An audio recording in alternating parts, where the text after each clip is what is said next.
Recently, Brightline Railway announced that the next location for its railway station is here in Stuart, Florida. And in today's video, I'm going to be going over the pros and the cons of this recent announcement and what the implications are for Stuart and the Treasure Coast at large. We're really happy to hear that the Brightline is coming. I was very excited. For those of you that may not know me, my name is Alex Haigh. I'm a local real estate agent, been in the area here for 20 years, and I lead a trusted group of professionals that know this area through and through. We're located here in Stuart, which is in the center of the Treasure Coast. We cover all of Southeast Florida. So if you're looking to relocate from outside the area and you'd like to know more about the South Florida real estate market, subscribe below. That way, every Saturday when we come out with new content, it will go right into your inbox and you'll learn about what's going on in the Southeast Florida real estate market. Now, there's been a lot of talk and a lot of scuttlebutt about where the next stop would be. It was either going to be in Fort Pierce or in Stuart. Now, it recently was announced that the Brightline stop is going to be here in Stuart. Now, this means a lot, not only for the community at large, but it also means a lot for me. I live here in downtown Stuart, so I care about the Treasure Coast, I care about this town, and it got me thinking about a lot of this as I was talking to people in the community. So what I did was I actually went on my own journey here to find out more about Brightline specifically, the organization at large. Then I wanted to dig into the specifics about where it was going here in Stuart, what the implications were as far as traffic counts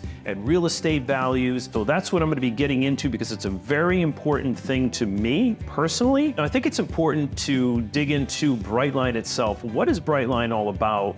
And why specifically did they choose Stuart as the next location for the next railway station? Brightline seamlessly connects travelers to top major events and destinations between Central and South Florida. The company, it currently serves Miami, Aventura, Fort Lauderdale, Boca Raton, West Palm Beach, and Orlando, and is noted as one of the most innovative companies in travel by Fast Company. Now, today, Brightline covers 235 miles from Orlando to Miami, and you can get there in under 3.5 hours. And there's also plans for a route to go from Orlando over to Tampa eventually. Now, before I dive into the specific location here in Stuart, where the station is going to be, let's go over the 4 main criteria of why Brightline chose Stuart as its location for its next train station. So to summarize this criteria that Brightline used, they wanted to use A, the location, so what's the proximity to Orlando and West Palm, that kind of is that middle spot, and also where it would be able to access these southern areas. Now you have roughly 15,000 people in St. Lucie County that actually travel down into West Palm, and you have over 15,000 people in Martin County in Stuart that actually travel down into West Palm Beach every day. So B is the physical characteristics of the location itself. There wasn't a lot of modification that had to happen, so that's going to be less cost for them. It was a railway station before, so it's centrally located, so those characteristics fit well for them. And C, the ease of which it will integrate into Brightline's existing infrastructure. So those all kind of bleed in together, that location. How did they have to modify it? Is it going to take them a lot of extra money? That's what a lot of what they were looking at. And finally, D, the accessibility to those local attractions. Like, why would people actually want to stop in Stuart? Are there attractions there that are walking distance for them? And as Brightline looked at this, all you can see here on the map, you know, that it's a 5-10 minute walk from all of these cool amenities that our local community enjoys. Now, the specific location of the Brightline station is going to be 500 Southeast Flagler Avenue. So it's going to be very easy access. People popping right off of the Brightline and walking right into downtown Stuart. It's an excellent location. Another reason that they chose Stuart was its proximity to 95 and the Turnpike. And you can see here, you're about 13 minutes to the Turnpike, and you're about 15 minutes from 95 from the station itself. Now, this railway station was actually there in the 20s. It was actually built by Henry Flagler. And the reason that this location is so important is that it has absolute easy walking distance to downtown Stuart. Now let's take a look at what the station itself will look like. Now there's going to be the station, and then there also is going to be a parking garage that's going to have roughly 450 spaces attached to it that are actually internal parking. And then there's going to be an associated 100 parking spots that are going to be outside of that station. So you're going to be looking at around 550 parking spots, which is a really big deal. And this is what I'm going to dive into a little bit later when it comes to the cons, because parking in downtown Stuart is an absolute bear. It can be a real challenge sometimes to get parking. So what they wanted to do was alleviate that parking situation, so people coming to get on the Brightline, they'll have their garage spaces right there. And then also people coming to downtown Stuart, they're not going to have to drive around and create more congestion looking for a spot. They're going to be able to pop right over to the Brightline Station and get access to one of those 550 parking spots. There's also going to be rideshare there, so there'll be a designated spot for pickup and drop off for those rideshare applications. Now, another characteristic that Brightline used to evaluate where they were going to put this stop is the physical characteristics of the location. And I mentioned this a little bit earlier. This stop specifically was a railway station before, so there wasn't a lot of modification that had to happen. Now, the fourth criteria that they looked at was how it actually integrated into Brightline's existing infrastructure. So obviously it had to be the proximity to Orlando, it had to be proximity to downtown Stuart, it had to fit within the modifications of the potentially changing something around. There's not a lot that had to be changed around. So all of that together, including the demographics, is why Brightline chose this spot. Now, I think you can see here why Brightline would want this station to be here in Stuart. You can see why the city of Stuart would want this to be here in Stuart. It's going to bring more money in, tax base, and so forth. That's where this friction kind of is created. It starts right there. All of these reasons why they want it to be here are also the reasons why people don't want it to be here. And a lot of that has to do with the unknowns. The business owners, they are all for it. More people coming through their shops, more and more commerce, obvious. Now, there's some people that kind of don't want it. Now, don't take my word for it. Let's listen to a couple of clips of local business owners and also some people here in Stuart that maybe do not want this station to come. Let's check these clips out. Through the convergence of 8 streets, run 18,000 cars per day. It's going to be traffic. Traffic, see? And in the middle of it all, Right in the middle of it runs all. the Brightline train. Confusion Corner is more than Confusion Corner now. I wasn't happy about it. Look at the traffic we have now. People can leave their cars at home and not be coming in and out of the major thoroughfares. I mean, this weekend we had a lot of foot traffic with the Arts Festival, and yeah, people are parking 4 or 5 blocks away. As Stewart's request for proposal points out, within 5 miles of the future station, 8,500 homes cost over $400,000. More than 1,200 homes are over $1 million. So the question is, who's going to pay for that? I mean, I don't want the taxes to go up. They're already high. What if you don't get those grants? Would there be an impact to taxpayers? No, as a matter of fact, we would not let it affect taxation. We'll see, I guess. Now, those are some great reactions that we have there. And you can see that the government officials are kind of more pro. And then the everyday people here that live in Stuart, you're hearing some of the rumblings of why they may not like it.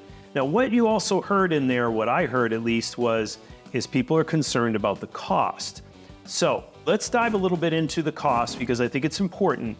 This is a $60 million project. And $15 million of that is going to be coming from the city of Stuart, $15 million is going to be coming from Martin County, and $30 million is going to be coming from Brightline itself. People are basically saying, are my taxes going to go up? At the bottom line, they want to know, is it going to hurt their pocketbook? And I think this is a great segue to move into what I think the pros and the cons are of the Brightline coming here to Stuart. So the first pro that I see from a cost side, or rather from a benefit cost side, is real estate values. I want to dive in here in what actually Brightline did an analysis on the train stations going into areas and how that affected real estate values in those respective areas. Now, the results in the residential sector indicated that properties located closer to the station sold at a 13.4% premium following the announcement of the future station. So that's just on the announcement, property values went up by 13%. Now, similarly, the announcement of the opening of the station displayed a positive impact, with the price of those closest to the station garnering 10% more than those that are farther away. Now, on the other hand, the beginning of construction showed a negative impact on prices. So when they first started construction, it actually had a 13% negative impact. But as those stations came online, the impact was that the property values actually went up. Now, when we aggregate these effects, the overall impact was roughly 9% premium of residential properties prices located closest to the Brightline Station. Now, for you commercial people out there, and I think that this overall helps us to understand, with respect to commercial properties, the analysis was much lower number of transactions observed because you don't have as many commercial transactions. And what they found was out of 171 transactions with that close proximity between 2009 and 2022, their best estimate is the impact was roughly 100%. Now, we got to be a little cautious about interpreting this, but basically what they're saying is commercial property values could double due to the Brightline coming to this area. As property values will increase, people's net worth will increase, and that should be an overall pro for the local area. So the next pro that I'm going to get into is parking. Now, the additional 550 spaces that the Brightline is going to be bringing to downtown Stuart is a really big deal. Right now, you have people driving around downtown Stuart waiting for somebody to pull out. It can be an issue. Congestion can be an issue. Traffic can be an issue. So I think that this parking garage going in and those additional spaces, also the ride shares, so people won't have to be coming in their own cars. They can do a ride share to the station. I think this is going to be a really big deal for actually alleviating traffic in downtown Stuart. So I'm going to call parking and what Brightline is doing to bring in these 550 spaces is actually going to be a big pro. The next pro that I want to talk about is ease of access and the efficiency that it creates. Let's talk about the recreation side. As an example, if you wanted to go to Disney and go to one of the theme parks, it takes about 2 hours to get up there. Now, let's say you take 2 hours in the car and you park and all that kind of stuff, and then you go to the park for the day. It's a lot. So you see the efficiency that creates, giving that person time back with their family. Let's say you wanted to go south. Let's say you wanted to go to the Kravis Center and watch the Nutcracker or something like that, like I did with Catalina a couple months ago. You're simply gonna hop on the Brightline, get off, and there's a stop right there in West Palm. From a recreation standpoint, there's all kinds of things that are opened up that you can do from the Brightline. Well, let's say on the other side, work-wise, remember, you got 15,000 people that are going from St. Lucie County and also 15,000 people from Martin County, which travel down into Palm Beach and Broward for work. Well, what does this do for them? This opens up another 30, 45, maybe 2 hours sometimes on the road. So I think this is a really big pro when we talk about the accessibility and the efficiency when it comes to Brightline coming to Stuart. Now, I saved this one for last because it might not mean as much to some people, but I do think it's important. What we're going to be talking about here is congestion on the water. Now, currently, the railroad bridge that you can see in this lower picture here, that's the problem. See where the yellow is? The bridge is actually so low that small boats can't get under it, so they have to wait for the railroad bridge to go up.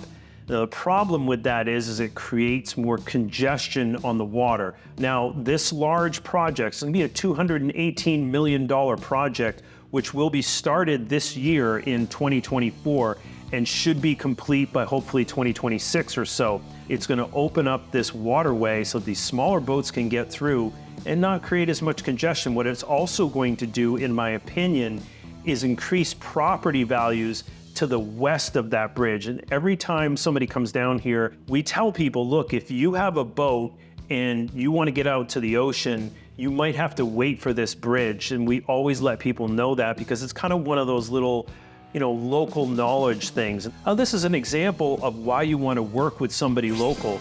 Others may not know about a subtle little thing like this. So if you are considering relocating to the area, give us a call. We'd love to answer your questions about anything that has to do with moving to the Treasure Coast. All right, so let's get into the cons. And the first con that we have is traffic. Traffic, congestion, traffic. This is a lot of what people are talking about. Now, we have been told by the city, we've been told by Brightline, this is actually going to alleviate traffic. Can leave their cars at home and not be coming in and out of the major thoroughfares. It is going to suppress the congestion that we have. Now, those 550 spaces that are going in, that should be a big deal where people aren't driving around in downtown Stuart trying to find a spot. So the truth is, only time will tell. We'll see if the Brightline creates more traffic and congestion or whether it alleviates it. So stay tuned, and we will keep you informed as to the traffic situation due to the Brightline in the future. Now, the second con that we want to dive into here is cost. You heard some people talking about the costs. Are taxes going to go up? I mean, I don't want the taxes to go up. They're already high.